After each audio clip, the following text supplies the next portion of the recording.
All right, welcome to the show, y'all. Welcome. So, in just a second, Stephen Miller crashes out on Jake Tapper, the CNN host, in a bloodthirsty meltdown where he refuses to rule out taking Greenland by force.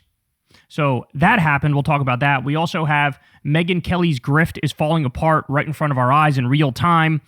She's having a hard time keeping up, man. She's having a hard time keeping up. She's kind of caught between two worlds, so we'll dive into that. One of the co-founders of Palantir is now openly saying that we should kill leftists, and that's why Palantir was created in the first place. So that's good. You know, just go on the record with your open fascism. And now every single thing we've said about Palantir seems validated and then some. We're completely vindicated. And it is just a nightmare of a company. And they are ushering in a dystopian future. So we got a lot to say about that. Also, we have Anna Kasparian goes on CNN, and there's no other way to put this, but she's like in awe. She's shocked at the stupidity of the conservative CNN panel. So I'll have a lot to say about that. We also have the QAnon shaman turns on Trump once and for all. And we have a MAGA cultist, one of these like preacher guys. He's now out there at his mega church saying that God told Trump to kidnap Maduro and take the oil. Wish I was kidding, y'all. I wish I was kidding, but I'm not. We live in hell with the most idiotic, freakish people ever around us. So we'll talk about all that and more. You guys know the drill, man. Everybody do me a favor and subscribe to the channel and click that bell icon. You can also support the show on Patreon. Remember, this is real independent media. I've never talked to an advertiser, never done an ad read or anything like that. I'm very proud of that fact. So you guys support the show from the ground up. Thank you to everybody who does support the show on Patreon. Thank you to everybody who has tipped with that thanks button on YouTube. You could also go sign up for Crystal Kyle and Friends on Substack. We have Graham Plattner coming on this week. I'm super excited for that interview. You don't want to miss that. We're going to talk about Venezuela. And then also, Corin's World. Go sub to Corin's World. We do live Kyle and Corin episodes every Monday night at 8:30 p.m. Eastern Time. My boy just crossed 20,000 subs, man. He just passed 20,000 subs, so shout out to him for that. And we're trying to get him to 100K. So let's go over there and sub and click that bell icon and come hang out with us whenever we drop. And yeah, I mean, I'm proud of him for hitting 20K, and it's going to be awesome when he hits 100K and he gets that plaque, man. Once you get the plaque, that really, like, that's when it really feels like, oh shit, like I did it. I actually did it. So anyway, without any further ado, y'all, let's go ahead and jump in. So let's start with this here. So Stephen Miller, or, you know, as we think of him, Trump's Goebbels, because that's what he's like. Is it Goebbels or is it the other one? Is it Himmler? I forget if it's Himmler or Goebbels. One of them is a fat ass, and the other one is like a skinny little bitch. And he's the one that's the skinny little bitch, of course. He went on CNN, and Jake Tapper was basically trying to get answers here about the regime change in Venezuela. And, like, you know, what's the point of this? And, you know, can you rule out doing this with, like, Greenland, for example, and these other countries that you're now threatening? And what follows is just absolutely disturbing. Like, I have no words for this. Let's watch and we'll break it down. But the question about who is now running Venezuela is one that even members of Congress who are big Trump supporters say they're not quite sure about. Senate Majority Leader John Thune told CNN's Manu Raju that he doesn't know what President Trump meant by his assertion that the U.S. is running Venezuela, and he said he needs more information. Can you tell us what the president means when he says, is acting President Delcy Rodriguez in charge? Is she running Venezuela or not? Well, what the president said is true. The United States of America is running Venezuela. By definition, that's true.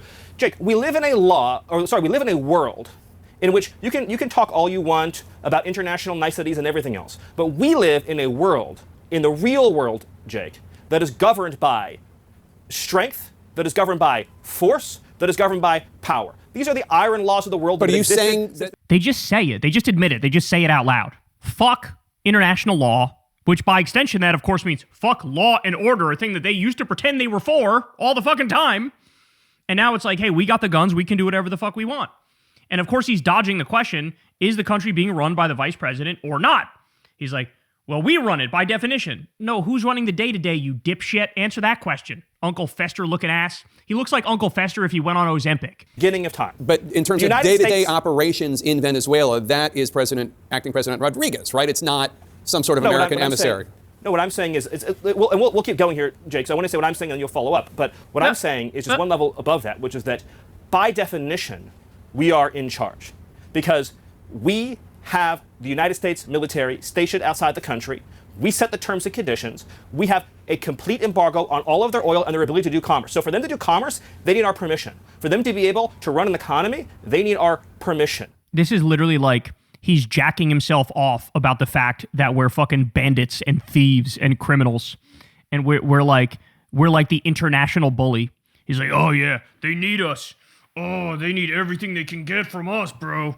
Oh, we decide everything, don't we? Oh, I guarantee you, he's like he's a sub. I guarantee you, he's not dominant in the bedroom. I guarantee you, he's he's getting whipped and getting fucking hot wax poured on his nasty pale ass body. All right, I digress. This is getting nasty, bro.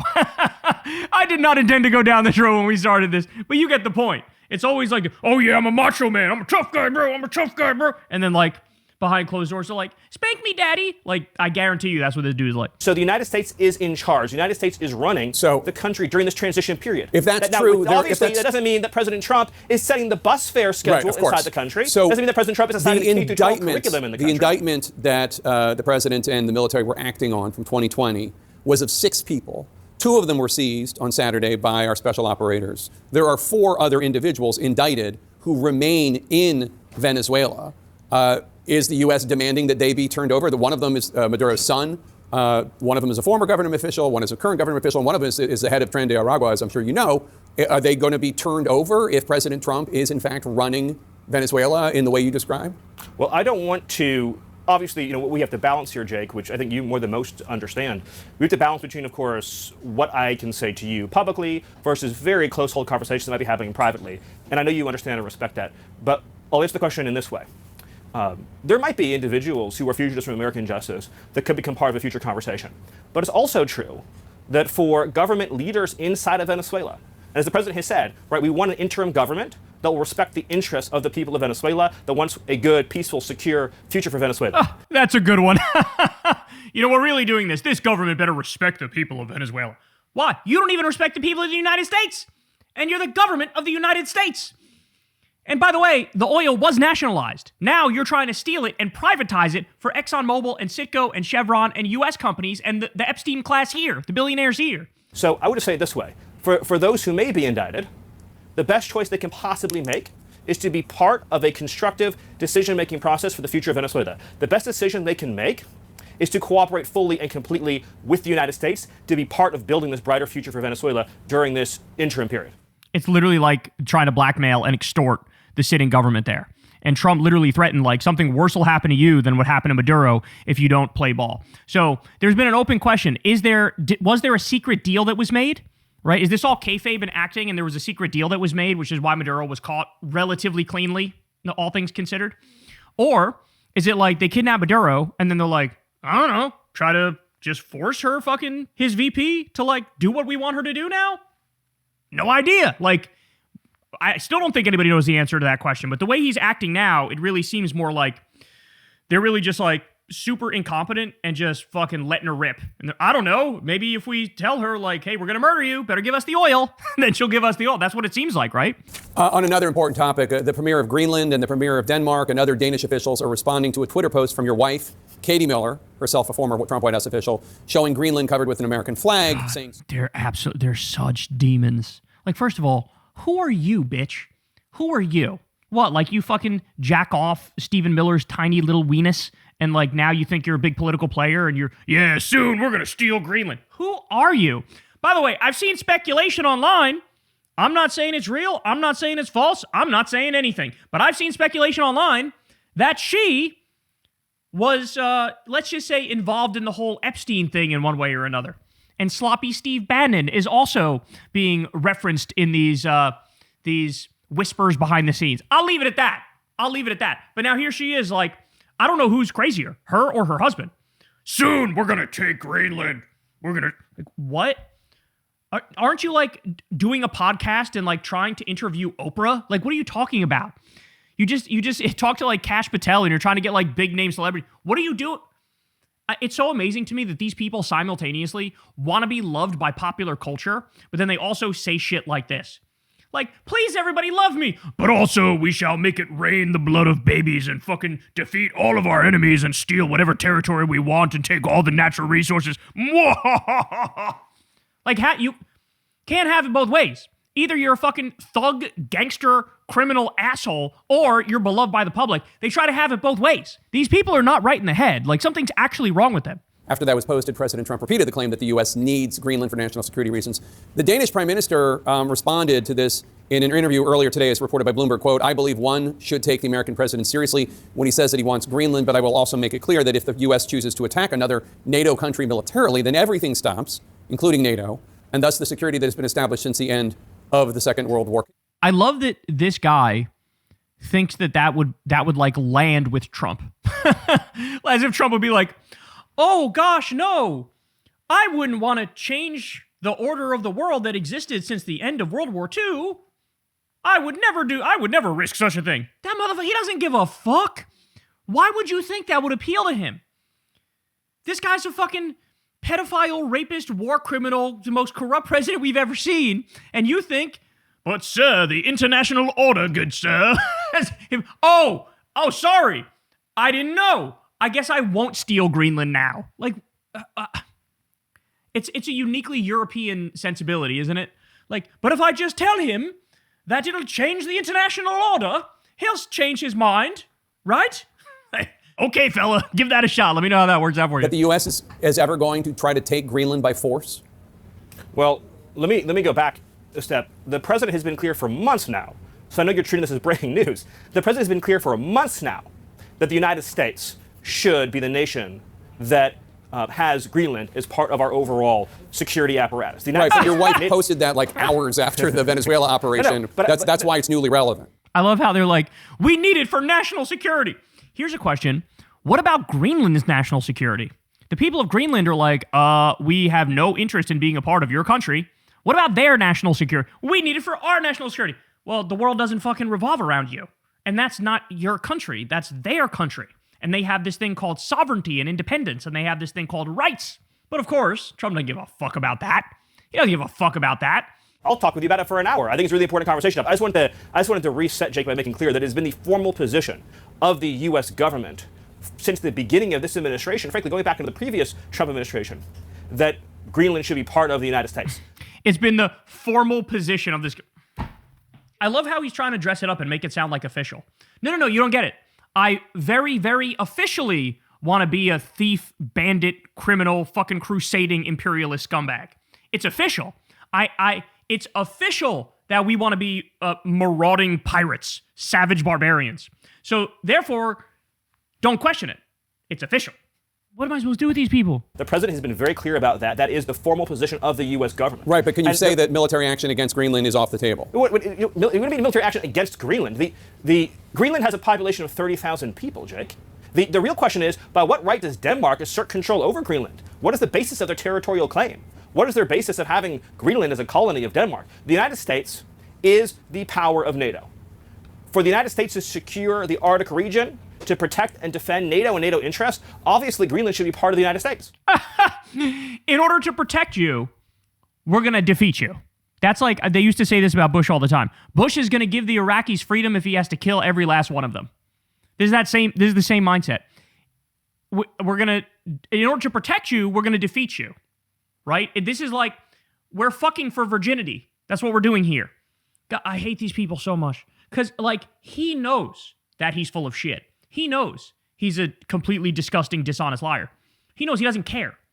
He's just like, this is all fun to them. This is all games to them. This is all like, watch me trigger the libs. Like, watch me fucking make mainstream media melt down. Like, this is nothing to them. You know what I'm saying? And so it is, I don't know, man. It's hard to watch. This is hard to watch. Like, I'm telling you, moral collapse. This country has undergone moral collapse, and we're watching it right here. The fact that this guy has any power whatsoever. There's video of him talking about during the Bush era, he was being recorded, and he said something along the lines of, torture is a celebration of humanity, and that's why I'm pro-torture. Like, again, he knows that's absurd. He knows that. He's fucking with us.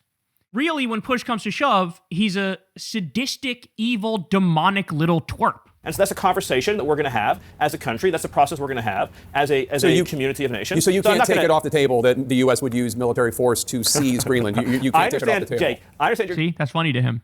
That's funny. When Hitler took the Sudetenland, it's like, das ja, das ja, mein took the Sudetenland. Like that's what I see here when I see his reaction. Trying very hard to, which again is your job. I respect it. It's great to get exactly the headline, right? That catchy headline. I'm trying to get an answer to the question. That says Miller refuses to rule out the United States should have Greenland as part of the United States. There's no need to even think or talk about this in the context that you're asking of a military operation. Nobody's going to fight the United States. They don't want to be part of the U.S. They don't want it. And he's like, well, they only have 30,000 people. They don't have that much power, so we could just take it no matter what. I mean, think about the logic here. The logic is so perverse. It's like saying, well, that guy's 250 pounds. He's jacked, all muscle. And that girl's only 125 pounds. So he could just take whatever he wants from her. You know what I'm saying? So she can say whatever she wants to say, but she better get used to it. He's got power over her. He can do what he wants. This is the logic. This is the logic of a rapist, quite literally. One last question, doesn't Stephen. make any sense. One last question. The president. So again, notice very clearly, he did not rule out taking Greenland by force. He didn't rule it out. I told you guys, I warned you about this. This whole regime is now high on their own supply. They're out over their skis. They feel reinvigorated because Trump illegally and offensively invaded Venezuela, kidnapped and abducted Maduro, fucking dragged him to our country. They pulled it off. So now, what's Trump doing? He's out there. Maybe Cuba's next. It could be Cuba. It could be Colombia. It could be Mexico. It could be Panama. It could be Greenland. We're looking at all these countries. Like making direct, they literally reported that he called those countries to threaten them after this. To let them know, like, hey, you see that? Just keep your eye on that. Just saying. We got issues with you too. This is where we're at now, guys. This is where we're at. I'm not kidding. Like, they are trying to create the Fourth Reich. And if you think that's a conspiracy, do me a favor. Go read up on this. Go look up the technocracy movement or the technate states of America. This was a movement in the 1930s. It was a post-democratic movement. They said, fuck democracy. We're done with democracy. Fuck one person, one vote. Fuck rights. No, we should live in basically a fascist corporate fiefdom where like tech CEOs or whatever the equivalent at the time was, they get to rule over everything. And under the technocracy movement, guess who becomes part of the U.S.? Canada, Greenland, Cuba, Mexico, all these places that we're threatening become part of the U.S. in this scenario. And by the way, Elon Musk's Nazi grandfather was part of this movement. Okay? So I think this is their ultimate goal. This is their ultimate goal, is he wants territorial expansion. Trump views himself as a transformational figure, and he wants to leave a legacy for himself. And he's like, if I fucking basically do the new version of Manifest Destiny, then I'm in the history books, and nobody can deny that. But, I mean, of course, the issue he's running up against here is now this is the post-World War II order. We have international law. We have the Geneva Conventions. We have the Nuremberg Tribunal. Like, our sensibilities are far different. We don't live in what's supposed to be this, like, barbaric, dog-eat-dog, law of the jungle, might makes right kind of world. In fact, people are correctly, like, they view that as atrocious and repulsive and wretched and disgusting, and they're happy that we move past that. So he's just trying to roll the clock back. And he's surrounded by a bunch of sycophants who also want to roll the clock back. And so we really, like, this is moral collapse. There's been a moral implosion among the ruling class. You could see it with all the eyes wide shut Epstein type shit. We're run by a bunch of pedophile, rapist, war criminals. And, like, they will stop at nothing until they get all the money, all the power, all the self-aggrandizement. And that's why we're marching in the wrong direction very clearly. The president was very quick to say that the recipient of the Nobel Peace Prize, opposition leader Machado in Venezuela, doesn't have the support in Venezuela to become the next president or the interim leader. And I wonder where he got that from, given that her cutout, Gonzalez, won the election last year 2 years ago, overwhelmingly. 70% of the vote or something like that. Why does the president think that Machado? To be fair, she wasn't at the top of the ticket, and right now 91% of the country has an unfavorable view of her. So, I mean, I hate this line of argument from the media where they're like, wait, you only did half a regime change. Do the full regime change. It's like, oh, Jesus fucking Christ, guys. Can we not egg on the fucking psychopath to doing more violence and kidnapping more people and doing more damage? Jesus Christ. Should not be the next leader. Why does he think she's weak? First of all Venezuela experts agree, that it would be absurd and preposterous for us to suddenly fly her into the country and to put her in charge. And the military would follow her. See, so now Stephen Miller sounds more moderate than Jake Tapper right now. This is why I hate this line of argument from the media. They did this to Marco Rubio the other day and made him look like he was the moderate. It's like, Jesus Christ. Her and the security forces would follow her. This is not a serious. It's not even a serious question. So should there be an election? Let me. If you give me the floor for 30 seconds, let me tell you what. The answer, he would say no. 100% they don't give a shit about an election. Trump hasn't said anything about an election. He said, we're going to run the country. We're going to, like, that's the thing. On that one, they're fucking caught dead to rights because he just doesn't care. He doesn't care about it. He cares about money. He cares about power. He cares about control. He doesn't believe in democracy. He literally tried to overthrow our own election. The idea is like, oh, we're going to bring freedom and democracy. No, he's not even going to pretend. Like, at least back in the day, they would pretend to give a shit about these higher-minded ideals. These guys don't care. The United States, this is sort of foundational. The United States is using its military to secure our interests unapologetically in our hemisphere. We're a superpower, and under President Trump, we are going to conduct ourselves as a superpower. It is absurd that we would allow a nation in our own backyard to become the supplier of resources to our adversaries, but not to us. See, so I guess it's not about the drugs, right? Oh, we got to stop the narco trafficking. It's horrible. And here he's like, but wait, they're allied with our enemies like Russia and Iran and China. Which is it? Which is it? So you lied about the drug thing. Now you're on to this other thing. Well, I got news for you. This is not in your backyard. That's your fucking neighbor's house that you just attacked. The entitlement that these people have, the entitlement of like, no, we're an empire. We get to do what we want to whoever we want. It's like, bro, that's such an ugly world. And they don't really have a long-term view. As I pointed out 1,000 times, we're not going to be the baddest man on the block forever. That's not how it works. History changes all the time. It's such a short-sighted, fucking stupid view. And if anything, they're only hastening the decline of this country. To hoard weapons from our adversaries, to be able to be positioned as an asset against the United States rather than on behalf of the United States. Sovereign countries shouldn't be able to do what they want to do. The Monroe Doctrine and the Trump Doctrine. Notice he didn't even fucking answer that. Didn't even pretend. Is all about securing the national interests of America. For years, we sent our soldiers to die in deserts in the Middle East to try to build them parliaments, to try to build them democracies. No, that was also about oil, you Weasley little prick. Try to give them more oil, to try to give them more resources. He thinks we invaded Iraq because we were like, quick, we need to give the Iraqi people more oil. Like, who the fuck are you kidding? No, that was about us stealing oil back then as well, which, by the way, we did. I see a lot of people, they didn't realize that, no, we absolutely did. We massively increased the output of oil production from that country, and we took that oil too. Not only that, we wanted control of a geopolitically, vital region of the world. But here he's like, oh, George W. Bush was so concerned with the well-being of Iraqis. He was so concerned, that's why he killed hundreds of thousands of them and displaced millions of them. Oh my God. The future of the free world, Jake, depends on America being able to assert ourselves and our interests without apology. This whole period that happened after World War II, where the West began apologizing and groveling and begging I don't even and know, engaging these honestly, vast what you're talking reparation about schemes. right now. It's what I'm talking about, Jake, is the idea. And by the way, you do. I know you love doing that smarmy thing, Jake. And I was hoping he's the smarmy one. Him, homie. Do you own a mirror?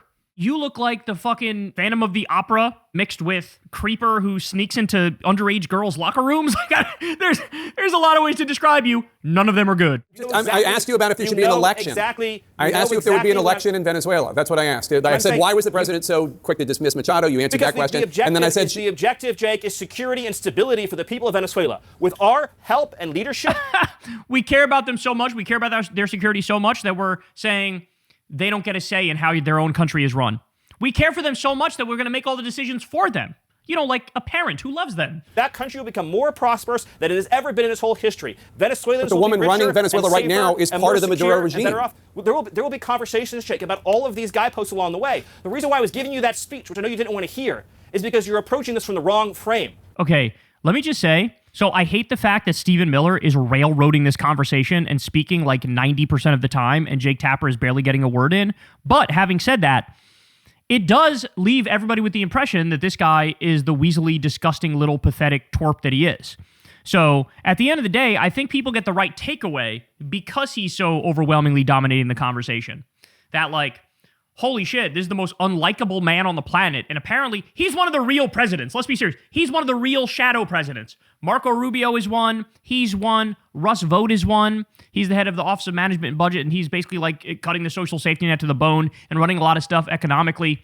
So like, he's one of the real presidents. And congrats, America. This is the guy that's now. I hope all the MAGA voters are happy. You got this fucking cretin running the country. This wretched little freak.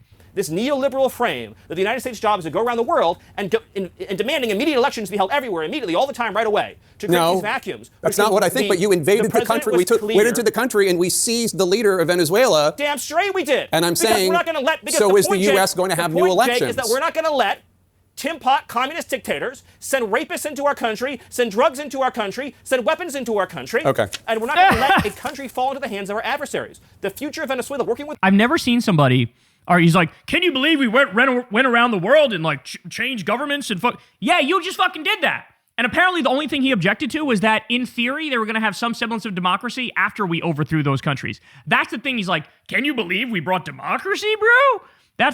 It's not the regime change itself isn't bad.